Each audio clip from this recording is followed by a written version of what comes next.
Yes, you foolish people watching this video right now have no idea, none what it takes to make a game, publish a game, or even pander to these pathetic humans.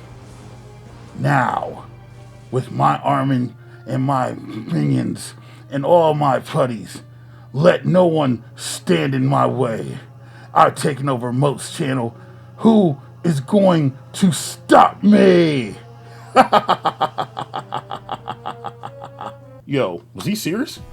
Burley thought he could take over my channel. It's Morphin Time. Dragon Zord. Wait, what? Oh crap. I used the wrong morpher.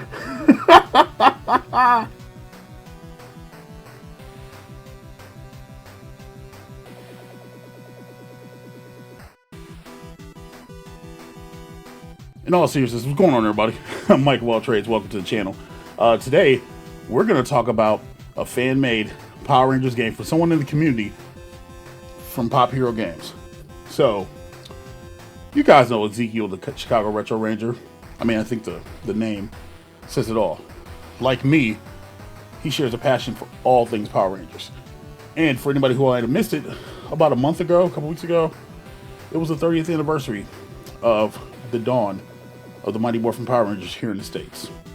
So, what better way to celebrate it than for him to send me a demo of his project, his passion project, a fan-made game by his team. Now, this is a build, it's a demo build. Like, I'm assuming everybody got their own specific one. Even I got one, mine says the Moat build. So, it's pretty dope, you know.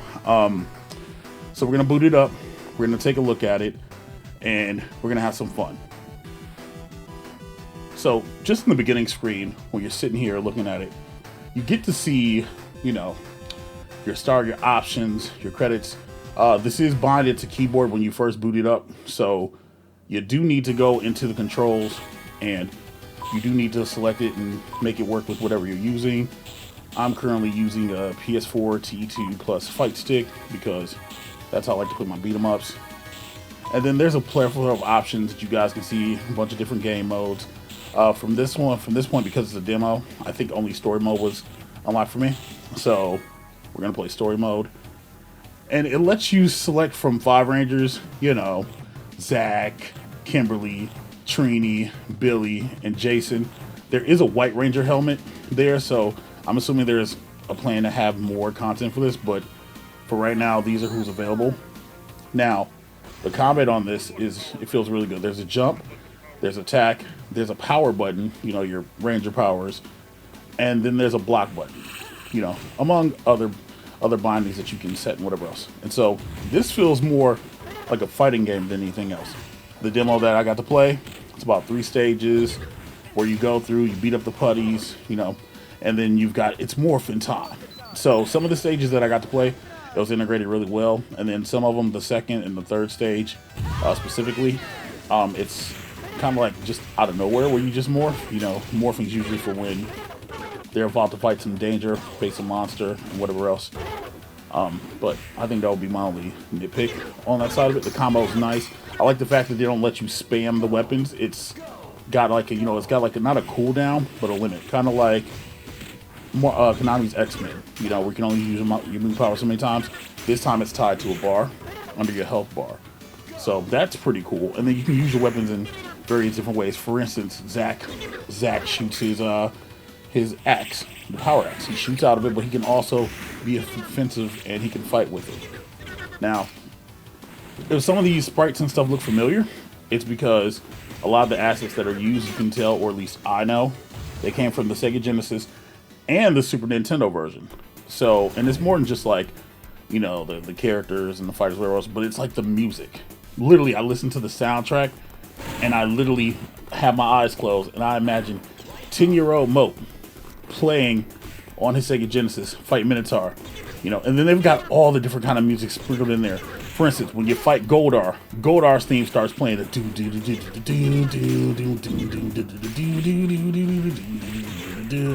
you know, like it's really dope. The music on the game, it's top notch. It's great. This game does play with like 8 ways, so up, down, left, right. So you're not on a flat plane. At first, when I first started this, I thought it was always a flat plane, but it's not. It's literally 8-way, 8 different directions, things of that nature. Really dope. And then after the first level, you know, or after the Goldar fight, you get to experience the Megazord for the first time.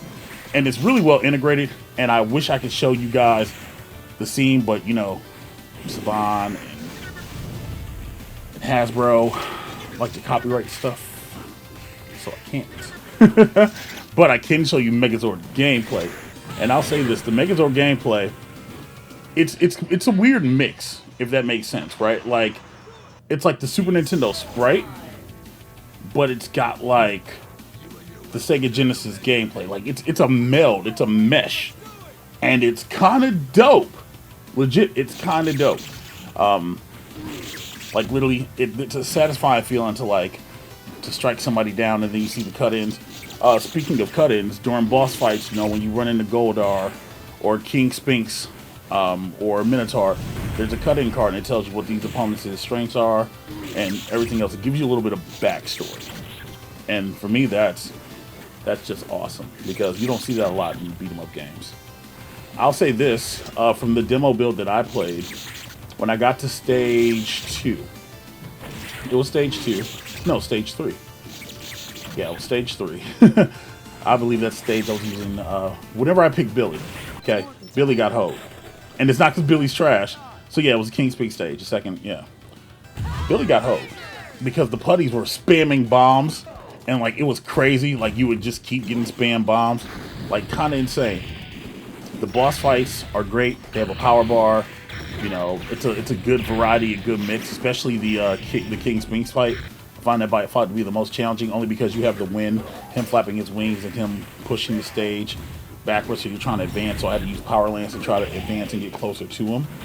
That's cool. I am disappointed that there was only one Megazord fight, you know, in typical Power, and I guess that's to break up the monotony, typical Power Rangers fashion.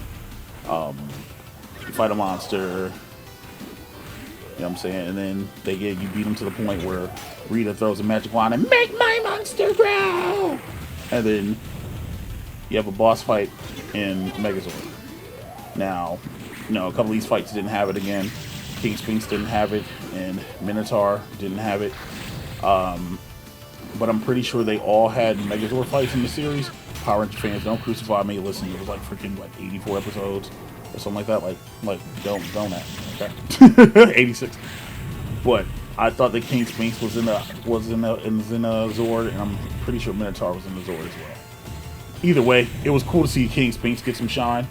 You know, like that was actually a really good monster, and it was early in the series, and people probably weren't paying attention to it like that. In stage 2, there was a sighting of Bulk running away from a putty, so that was awesome. And there's a lot of like nods to the series, and you can tell that the people who made this love the series as a whole. You know, at the end of it, there was a tribute to Jason, David Franklin, JDF, and Toy Train. And for me, that was powerful. Like one of my favorite Rangers, like my second favorite Ranger outside of Zach, for obvious reasons, was Trini. You know, and shout out to what they did for Trini. Trini even has her praying mantis fighting style in the game.